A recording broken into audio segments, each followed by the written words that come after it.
میں ایک آپ کو وظیفہ بتانا چاہتا ہوں، زندگی میں اس کو یاد کر لیں۔ اگر آپ کسی پرابلم میں ہیں، بیماری میں ہیں، قرضے میں ہیں، مشکل میں ہیں، ٹینشن میں ہیں، آپ اللہ کی بارگاہ میں قرآن ہی کے ذریعے یہ عرض کرنے کی عادت ڈال دیں، وَأُفَوِّضُ أَمْرِي إِلَى اللَّهِ ان اللہ بصیر بالعباد۔ یہ آیت کا جز یاد کر لیں اور یقین کریں، جس کو کہتے ہیں نا ٹھنڈک ہو جاتی ہے۔ اس کا معنی کیا ہے؟ میں اپنے معاملات اللہ کے سپرد کرتا ہوں۔ اللہ اپنے بندوں کو دیکھ رہا ہے۔ کوئی آ کے کہتے نا یار میں نے فائل جمع کرا دی ہے وزیر اعلیٰ کے پاس، میں گیا تھا گورنر کے پاس جمع کرا کے آ گیا، بھائی میری بڑی سورس ہے، میں فلاں دفتر میں اپنی فائل جمع کروا کے آیا ہوں، حالانکہ وہ فائلیں پتہ نہیں وہاں دبی جاتی ہیں، پھر بھی تھوڑی بہت تسلی ہو رہی ہوتی ہے ان کو کہ یار فائل فلاں جگہ پہنچ گئی ہے۔ آئے ہائے، ہمیں تو رب خود فرما رہا ہے نا، قرآن میں یہ وظیفہ دیا ہے، وَأُفَوِّضُ أَمْرِي إِلَى اللَّهِ، میں اپنے کام اپنے رب کے سپرد۔ اللہ کو کہیں اللہ تھک گیا لوگوں کے پاس، کھائے دھکے، لوگ مدد نہیں کرتے، لوگ مذاق اڑاتے ہیں۔ ہاں، دنیا والوں کو مت بتایا کرو اپنے مسائل، ہمیں لگتا ہے یہ میرا خیر خواہ ہے، میرا مددگار ہے، آپ کو چائے بھی پلائیں گے، آپ سے باتیں بھی کریں گے، آپ کے جانے کے بعد پیچھے لوگوں سے باتیں کرتے ہیں، آیا تھا میرے پاس فلاں مسئلے میں پھنسا ہوا ہے، اس کا تو یہ پرابلم ہے، اس کا تو یہ مسئلہ ہے، انجوائے کرتے ہیں لوگ۔ اللہ سے کہو نا، جب خالق ہی وہی ہے، مددگار ہی وہی ہے، وَأُفَوِّضُ أَمْرِي إِلَى اللَّهِ، اے اللہ میرے سارے کام تیرے سپرد کرتا ہوں۔ ان اللہ بصیر بالعباد، اللہ اپنے بندوں کو دیکھتا ہے، وہ اپنے بندوں کو دیکھ رہا ہے۔ اور آپ یقین کریں، جب دل سے آپ نے اپنا سب کچھ اللہ کو سپرد کر دیا نا، کہ اللہ میری بیماری بھی تیرے حوالے، میرا کاروبار بھی تیرے حوالے، میری فیملی بھی تیرے حوالے، میرے معاملات بھی تیرے حوالے، جو مجھے ستا رہے مولا یہ بھی تیرے حوالے، میں نہیں لوں گا بدلہ مالک، میں نے سب تیرے حوالے کیا، تو جو میرے لیے فیصلہ فرمائے میرے مالک میں راضی۔ اگر تیرا فیصلہ یہ ہے کہ میں دکھ میں رہوں تو مولا میں اس دکھ میں بھی راضی۔ اے اللہ تیرا فیصلہ یہ ہے کہ میں تکلیف میں رہوں، تو خالق، تو مالک، میں اس تکلیف میں بھی راضی۔ جس دن اس لیول پر آپ پہنچ گئے، پھر دیکھیں آپ کے کام کیسے غیب سے بنتے ہیں۔ ہمارا پرابلم یہ ہے، ہم اللہ سے بھی کنڈیشن کرتے ہیں، اے اللہ ایسا بنا دے، اے اللہ ایسا گھر چاہیے، اے اللہ یہ والی زندگی چاہیے۔ ایک بندہ وہ ہے جو اللہ سے کہتا ہے اللہ جس میں میں راضی مجھے وہ دے دے۔ جو اللہ والے ہوتے ہیں نا، وہ اللہ سے کہتے ہیں مولا جس میں تو راضی میں بھی اس میں راضی۔ ہاں، جس دن یہ نصیب ہو گیا نا، حضرت ابراہیم نے اللہ سے کہا نہیں تھا آگ بجھا دے، فرشتوں نے آ کر کہا تھا ابراہیم اللہ سے تو کہو نا، ہم سے نہیں کہہ رہے، اللہ سے کہہ دو۔ کیا شاندار جواب دیا تھا، رب دیکھ رہا ہے نا، اگر اس نے آگ سے بچانا ہوگا تو بچا لے گا، اللہ تو دیکھ رہا ہے نا، اگر جلنا نصیب میں تو میں تیار ہوں۔ کیا لیول تھا توکل کا، اللہ اس کا ذرہ عطا کر دے۔ ہم تو تھوڑی سی بات پر اللہ سے ناراض ہو جاتے ہیں، اللہ سے کمپلینیں کرنا شروع کر دیتے ہیں۔ ارے یار، اللہ نے اگر کچھ دن تکلیف کے دکھائے ہیں، ساری زندگی سکھ کے دکھائے ہیں، کچھ دن اگر غم کے آئے ہیں، بیماری کے آئے ہیں، تو سالوں اس نے صحت مند بھی رکھا ہے، بھروسہ تو کرو نا اس پر۔ اللہ کی بارگاہ میں یہ کہنا سیکھ جاؤ، وَأُفَوِّضُ أَمْرِي إِلَى اللَّهِ إِنَّ اللَّهَ بَصِيرٌ بِالْعِبَادِ، اے اللہ میں اپنے سارے کام تجھے سونپتا ہوں، تو اپنے بندوں کو دیکھ رہا ہے۔ اے اللہ میں تیرے ہر فیصلے پر راضی ہوں، تو میرا خالق، تو میرا مالک، تو جس حال میں رکھے اس حال میں راضی ہوں۔ جس دن یہ کیفیت آپ کی بننا شروع ہوئی، آپ اپنی آنکھوں سے اپنے مسئلے انشاءاللہ حل ہوتے دیکھیں گے، رحمت الہی کا نزول ہوگا۔ اور اگر زندگی اسی طرح گزارنی رب نے لکھی ہے، میں اس پر بھی راضی ہوں، کیونکہ رب نے یہ بھی اس کی مشیت ہے۔ دنیا میں جن کو تکلیفیں زیادہ، دنیا میں جن کو دکھ زیادہ، دنیا میں جن کو ٹینشن زیادہ ہوتی ہے، اللہ پھر انہیں آخرت کی نعمتیں بہت زبردست طریقے سے نوازتا ہے۔ تو میرا رب جس میں راضی، میں بھی اس میں راضی۔ ہم کیوں بھول جاتے ہیں، کیوں کر نہ میرے کام بنے غیب سے حسن، بندہ بھی ہوں تو کیسے بڑے کارساز کا، پہلے یہ مانو تو صحیح میں اللہ کا بندہ ہوں، یہ ساری دنیا میرے خلاف ہو جائے، اگر رب کی مدد میرے ساتھ ہے تو کوئی کسی کا کچھ بگاڑ نہیں سکتا ہے۔ وَتُعِزُّ مَن تَشَاءُ وَتُذِلُّ مَن تَشَاءُ۔ ہمارا پرابلم یہ ہے، ہم سب کے پاس جاتے ہیں، ہم رب کے پاس نہیں جاتے۔ تو اللہ کرے کہ ہمیں یہ بات سمجھ آ جائے۔ حجاج بن یوسف جو تھا نا، بڑا ظالم بادشاہ تھا، اس کو حضرت انس بن مالک سے ایک طرح سے دشمنی تھی کہ کسی طرح ان کو پکڑ کے معاذ اللہ ان کو شہید کر دوں گا۔ بڑے عرصے بعد حضرت انس بن مالک کو پکڑ لیا، کہ پتہ آج میں تمہارا کیا حل کرنے والا ہوں۔ تو اس نے کہا کہ نہیں، میں تو تمہیں قتل کر دوں گا۔ حضرت انس مالک کہا تو تم کچھ بھی نہیں کر سکتے۔ کیوں نہیں کر سکتے؟ کہ میں نبی پاک نے مجھے ایک دعا سکھائی ہے، میں وہ دعا پڑھ چکا ہوں، تم میرا کچھ بھی نہیں بگاڑ سکتے۔ وہ دعا بہت لمبی ہے مگر اس میں ایک حصہ یہ بھی ہے جو قرآن مجید میں ہے، بے شک میرا مددگار اللہ ہے جس نے کتاب اتاری اور وہ صالحین کو مدد کرتا ہے۔ حضرت انس بن مالک نے یہ کہا، حجاج بن یوسف نے آپ کو چھوڑ دیا، اس کے ساتھی کہتے ہیں اتنے عرصے سے انتظار کر رہے تھے کہ حضرت انس بن مالک آئیں گے، تم پکڑو گے، معاذ اللہ انہیں قتل کرو گے، تم نے ویسے ہی چھوڑ دیا۔ جب یہ مجھ سے بات کر رہے تھے نا تو میں نے دیکھا کہ ان کے کاندھے پر دو شیر بیٹھے ہیں، مجھے ایسا لگتا تو لپک کے مجھے چیر پھاڑ کے رکھ دیں گے، اس لیے میں نے اپنی جان بچائی اور انہیں چھوڑ دیا۔ تو پتا چلا کہ رب کی مدد جب شامل حال ہوتی ہے، اللہ پر بندے کا بھروسہ ہوتا ہے، وہ دل سے رب کو پکارتا ہے تو غیب سے مدد ضرور آتی ہے۔ پرابلم اگین وہی ہے کہ وہ کنیکٹیوٹی، اب کسی کا سافٹ ویئر ہی اپڈیٹ نہیں ہے، کسی کا جناب کنیکشن ہی ٹھیک نہیں ہے، موبائل کے سگنل نہیں آتے تو ہم کیا کہتے ہیں یار بات پراپر نہیں ہو رہی ہے، ہمارے سگنل کمزور ہو گئے ہیں۔ اللہ کی بارگاہ میں جو رابطہ ریکوائرڈ ہے نا وہ ہمارا کمزور ہے۔ یعنی ہم میں سے کئی لوگ پتہ کیا کہتے ہیں، یار میں وظیفہ پڑھ لیتا ہوں پتہ نہیں کام ہوگا کہ نہیں ہوگا، چلو دعا کر لیتے ہیں لیکن لگتا نہیں ہوگا۔ آپ ابھی سے لکھ لیں نہیں ہوگا۔ ہاں، دعا کی قبولیت کے لیے ریکوائرڈ یہی ہے کہ یقین کامل ہو کہ جس سے مانگ رہا ہوں وہ دینے والا ہے اور وہ ضرور مدد فرمائے گا۔ وظائف کی دنیا میں بھی جتنے وظیفے آپ نے پڑھتے ہیں یا پڑھنے کا کہا جاتا ہے، تعویذ کا بھی معاملہ یہی ہے کہ آپ کا یقین ہوگا آپ کا مسئلہ ضرور حل ہوگا۔ ہم نے کینسر کے مریض ٹھیک ہوتے دیکھے اور ہمارا بخار بھی نہیں جاتا، کیوں کہ ان کا یقین تھا۔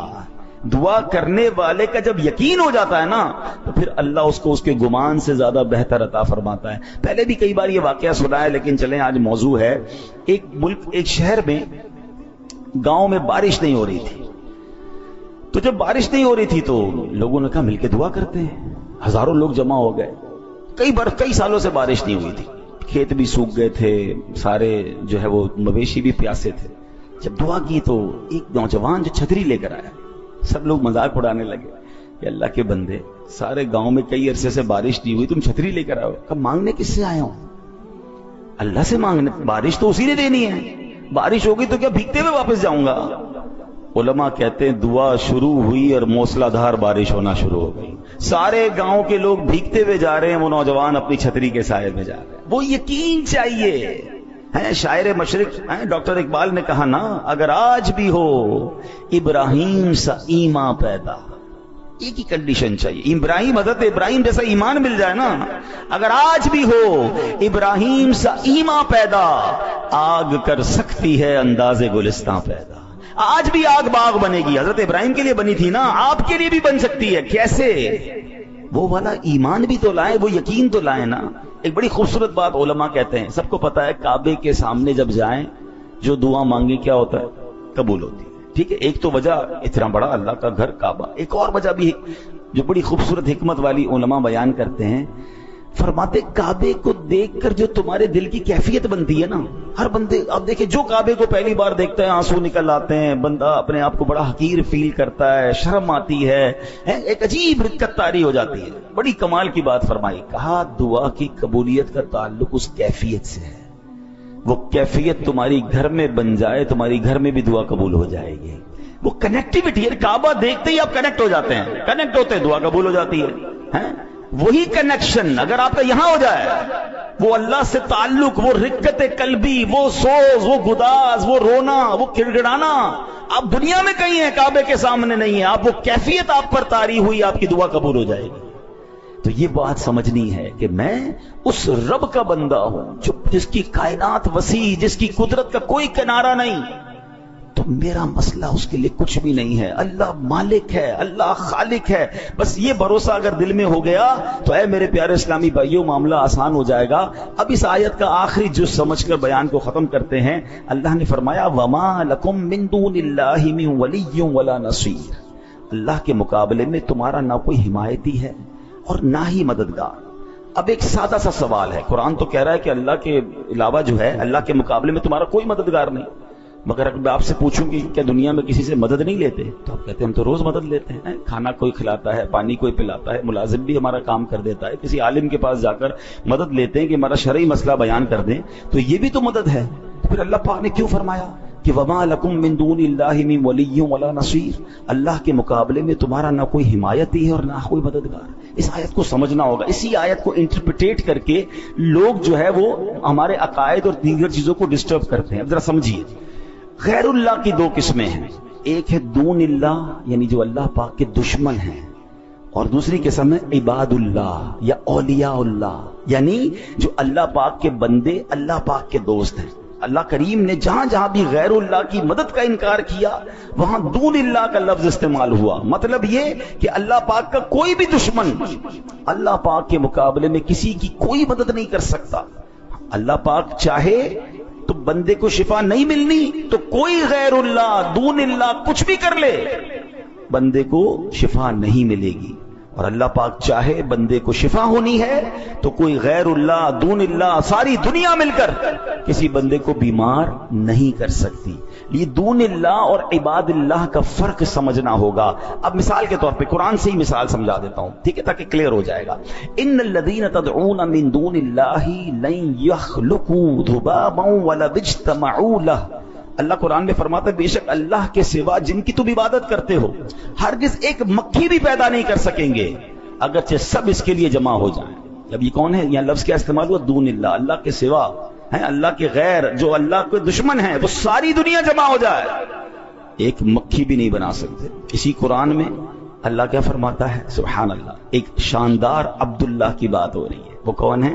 حضرت عیسیٰ علیہ السلام، اللہ کے بندے ہیں نا، اللہ کے پیغمبر ہیں، اللہ کے پیارے ہیں۔ قرآن فرماتا ہے انی اخلق لکم من الطین کہیئۃ الطیر فانفخ فیہ فیکون طیرا باذن اللہ، میں تمہارے لیے مٹی سے ایک پرندے جیسی شکل بناتا ہوں، پھر اس میں پھونک ماروں گا تو وہ اللہ کے حکم سے فوراً پرندہ بن جائے گی۔ دون اللہ کو چیلنج دیا جا رہا ہے، ساری دنیا مل جاؤ ایک مکھی نہیں بنا سکتے، اور اللہ ہی قرآن میں فرما رہا ہے کہ میرا ایک پیارا ایسا ہے کہ مٹی سے پرندہ بنا کر پھونک مارتا ہے تو مکھی نہیں پورا پرندہ بنا دیتا ہے۔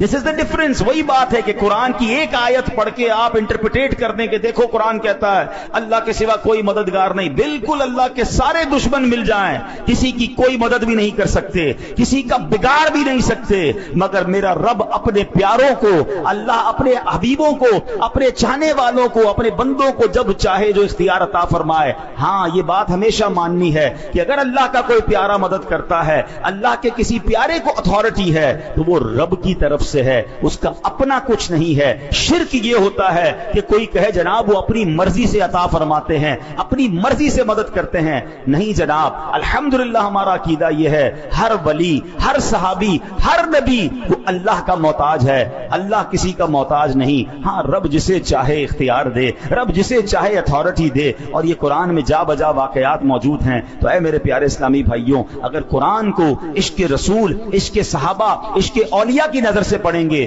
تو صحیح عقائد سمجھ آئیں گے۔ اے میرے پیارے اسلامی بھائیوں، اللہ کریم کی قدرت، اللہ کریم کی اس کائنات کی وسعت کیسی ہے، اب تو سائنس بھی حیران ہے۔ ہم جب چھوٹے تھے تو ہمیں پڑھایا جاتا تھا، سائنس کے جب سبجیکٹ ہوتے تھے کہ دنیا میں 8 پلینٹ ہیں، 9 پلینٹ ہیں، اچھا اس کے نام بھی ہمیں یاد تھے، ہم یہی سمجھتے تھے ایک زمین ہے، ایک چاند ہے، ایک سورج ہے، ایک مارس ہے، پھر پلوٹو ہے، اور جناب یہ 7-8 سیاروں پر بس یہ دنیا قائم ہے، جیسے ہمارا پلینٹ ہے ایسے 8 ہیں۔ سائنس کی عقل وہیں تک پہنچی تھی، اور اس کے بعد اب سائنس نے بتایا نہیں جناب ابھی تو بہت ساری کہکشائیں ہیں۔ تھوڑا معاملہ آگے بڑھا تو سائنس کی وہ تھیوری بھی کینسل ہو گئی، کہتے یہ ایک کہکشاں نہیں ہے، یہ تو اربوں کہکشائیں ہیں، اور جناب ہماری زمین تو اس پوری دنیا میں ایک نقطے کی حیثیت بھی نہیں رکھتی ہے، ہم اپنی دنیا کو پوری نہیں دیکھ پا رہے۔ ہم کبھی کسی ملک میں جاتے ہیں تو حیران ہو جاتے ہیں کہ یا اللہ تیری قدرت ایسی، یہ پہاڑ ایسے، یہ آبشار ایسے، اتنی وسعت دنیا میں موجود ہے کہ راؤنڈ گلوب ٹریول کرنا مشکل ہے، مگر جو تھوڑا سا سائنس کو اور اس کائنات کو دیکھ رہے ہیں یا اس پر سرچ کرتے ہیں تو پتہ چلتا چلتا ہے کہ اگر اس پوری کائنات کی کوئی ڈرائنگ ہوتی تو اس ڈرائنگ میں ایک بہت چھوٹا سا ٹائنی سا اگر کوئی نقطہ ہے تو یہ ارتھ بنتی ہے جہاں اربوں لوگ بستے ہیں. تو بتاؤ نا اس رب کی کائنات کتنی بڑی ہے. اور یہ بھی سائنس کی اب کی تحقیق ہے. ہو سکتا ہے 100 سال بعد کہیں جناب جتنا سوچا تھا یہ بھی ایک نقطہ ہے, یہ کائنات اس سے بھی وسیع ہے. اللہ اکبر. اب آئیے ایک حدیث سے سمجھیے گا کہ میرے رب کی کائنات کتنی بڑی ہے. اللہ اکبر. ایک جو آیت الکرسی میں ہم وہ پڑھتے ہیں نا, ایک بڑی خوبصورت آیت ہے وَلَا يَعُودُهُ حِفْظُهُمَا وَهُوَ الْعَلِيُّ الْعَظِيمُ. ترجمہ کیا ہے؟ اور ان کی حفاظت اسے تھکا نہیں سکتی, اور وہی بلند و شان والا, عظمت والا. یعنی اللہ کریم اس پوری کائنات کی حفاظت فرما رہا ہے, زمین کی, آسمان کی, پوری جتنی بھی گلیکسیز ہیں. فرمایا یہ حفاظت اللہ کو تھکاتی نہیں ہے. ہاں, وہ ایسا قادر ہے, وہ ایسا مالک ہے. علامہ قرطبی رحمۃ اللہ تعالی علیہ نے تفسیر قرطبی میں ایک روایت ذکر کی ہے, اب ذرا غور سے سنیے گا. کہتے ہیں ایک فرشتہ ہے اللہ کا جس کا نام حزقیائیل ہے, اس کے 18,000 پر ہیں, اور ہر پر کی جو لمبائی ہے نا اس کی وڈتھ کتنی ہے؟ فرمایا 500 سال کی راہ ہے. یعنی 500 ایئرز. اگر کوئی ہارس رائڈر گھوڑا دوڑائے وہ جتنا ٹریول کرے گا اتنی لمبائی ایک پر کی ہے, اور 18,000 پر ہیں. ٹھیک ہے, تو اب اس کے دل میں خیال آیا کہ یا اللہ میں تیرے عرش کا نظارہ کرنا چاہتا ہوں. ہمارے یہاں بھی کچھ لوگ ہوتے ہیں, کہتے ہیں ورلڈ ٹور کرتے ہیں, ذرا دیکھ کے آتے ہیں اللہ کی دنیا کتنی بڑی. جاتے ہیں لوگ ٹریول پہ.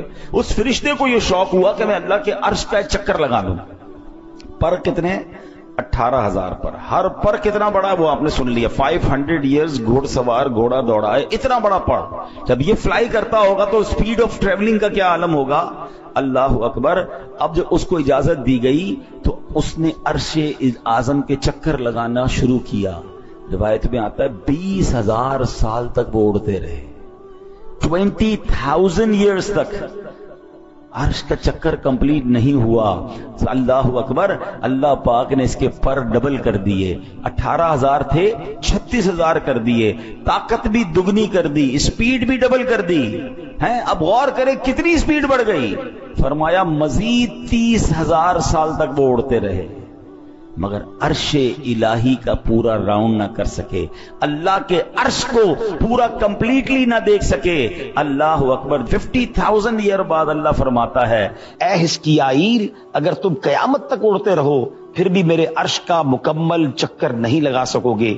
حضرت حزقیائیل علیہ السلام نے یہ بات سنی تو ادب سے کہا سبحان ربی العالی, میرا رب بلند و بالا ہے. اے میرے پیارے اسلامی بھائیوں, یہ ہے میرے رب کی شان, یہ ہے اس کی قدرت کی وسعت, اور یہ ہماری سوچ سے ورا ہے. اب جو سائنس کے اسٹوڈنٹ ہیں نا ان کو یہ بات اب سمجھ آنے لگی ہے کہ what is beyond the imagination. کچھ لوگوں کو ہم پہلے کہتے تھے نا کہ اللہ کی قدرت سمجھ میں نہیں آ سکتی, تو بحث کرتے تھے یار سمجھ میں تو ہر چیز آتی ہے, تھیوری ہونی چاہیے, سائنس ہونی چاہیے, everything will be possible. آپ بتائیں, ہمیں سمجھائیں. ہم کہتے قدرت سمجھ نہیں آتی. کوئی کہتا جناب ابے یہ فلاں چیز بتائیں جنت میں نعمتیں کیسی ہوں گی. ہم کہتے ہیں بیونڈ امیجنیشن, کیونکہ حدیث پاک میرے آقا نے فرمایا نہ کسی آنکھ نے دیکھا, نہ کسی کان نے سنا, نہ کسی دل کا گمان گزرا. یعنی جنت کی نعمتیں ایسی ہیں جس کے بارے میں آپ سوچ بھی نہیں سکتے. سوچ سے بڑھ کر اللہ نے وہ نعمتیں دی ہیں. تو ذرا زیادہ پڑھ لکھ لیتا ہے نا آدمی تو کہتا ہے ایسا کیسے ہو سکتا ہے, کچھ تو ہوگا, امیج تو بنانے دیں, سوچنے تو دیں.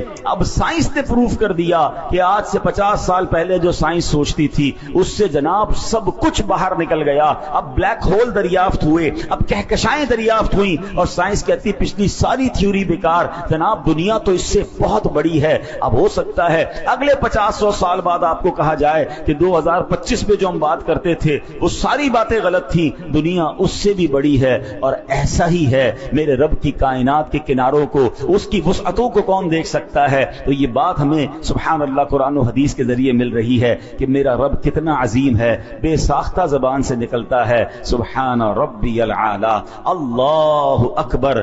بس ایک دل میں الحمدللہ, وہ اس کو کہتا ہے نا ایمان کی, جو جس کو کہیں کہ یہ ہمارے ایمان کی طاقت اور ایمان کا یقین ہونا چاہیے کہ میرا رب سبحان اللہ یہ تو جتنی بڑی کائنات ہے نا وہ چاہے تو کن فرما کر ایسی ہزارہ دنیایں اور بنا سکتا ہے. ہاں یاد رکھیے ان اللہ علی کل شیء قدیر. تو اے میرے پیارے اسلامی بھائیوں, اب اب ہمارے دل کو ڈھارس بن رہی ہے نا کہ جب ایسے عظیم مولا کے ہم بندے ہیں نا تو پھر چھوٹے چھوٹے معاملات میں گھبرایا نہ کریں. ہاں ہمارے لیے بعض اوقات معاملہ بڑا ہوتا ہے، میرے رب کے لیے کچھ بھی نہیں ہے. ہاں کیوں کر نہ میرے کام بنے غیب سے حسن، کیوں کر نہ میرے کام بنے غیب سے حسن، بندہ بھی ہوں تو کیسے بڑے کارساز کا. اس عظیم مولا کا بندہ ہو کر پھر ہم گھبراتے ہیں، پھر ہم ٹینشن میں آ جاتے ہیں، پھر ہم دنیا والوں کے چکر لگاتے ہیں. زندگی کا ایک اصول بنا لیں، اپنے کام سپرد کریں اپنے رب کے.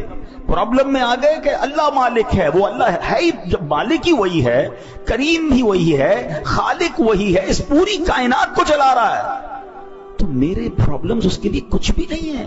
بس پرابلم یہ کہ میرا اس سے کنیکشن لوز ہو جاتا ہے، میرا رابطہ کم ہو جاتا ہے، میرا بھروسہ ہل جاتا ہے، یقین شیک ہو جاتا ہے.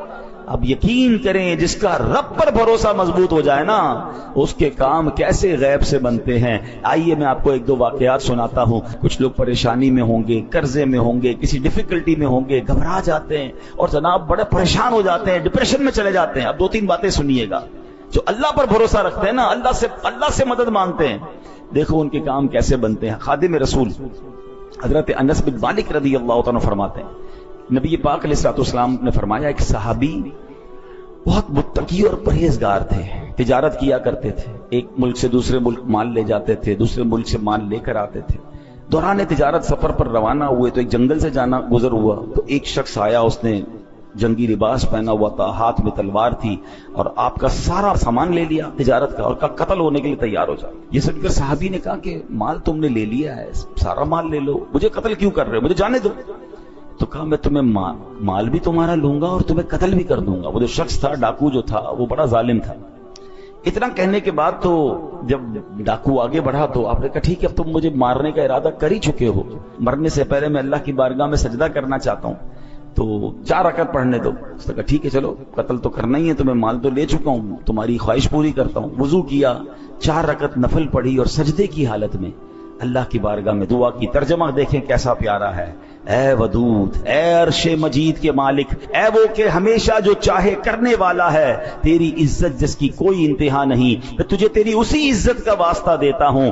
اے ایسی بادشاہت کے مالک جس پر کوئی دباؤ نہیں ڈال سکتا، وہ نور جس سے تیرا عرش روشن ہے، میں تجھے اسی نور کا واسطہ دیتا ہوں. اے میرے پروردگار، مجھے اس ڈاکو کے شر سے محفوظ فرما. اے مدد کرنے والے میری مدد فرما، اے مدد کرنے والے میری مدد فرما، اے مدد کرنے والے میری مدد فرما. صحابی رسول نے گر گڑا کر 3 بار یہ دعا پڑھی. ابھی دعا سے فارغ نہ ہوئے تھے، اچانک ایک گھڑ سوار آئے، ان کے ہاتھ میں بھی تلوار ہے. اس ڈاکو کا کام تمام کیا، اس کو جناب مار کر اب وہ واپس جانے لگے. تو اب جب وہ گھڑ سوار جو آئے تھے، صحابی رسول کہتے ہیں آپ کون ہیں، اس جنگل میں کہاں سے آ گئے، میری مدد کیسے کی آپ نے؟ اللہ اکبر. گھڑ سوار کہتے ہیں میں اللہ کے فرشتوں میں سے ایک فرشتہ ہوں، 4تھے آسمان سے آپ کی مدد کے لیے آیا ہوں. ہمیں لگتا ہے کہ کون مدد کرے گا، میں تو پھنس گیا، مجھے تو گھیر لیا گیا، مجھے تو دبا دیا گیا، دیوار سے لگا دیا گیا ہے، قرضہ میرا بڑھ گیا ہے، سارے لوگ میرے پیچھے پڑ گئے، میں کیسے نکلوں گا؟ اللہ کتنا عظیم مالک ہے یہ بھی سنا ہے. تو اپنے پرابلمز اللہ کے سپرد کر دیں. اللہ یہ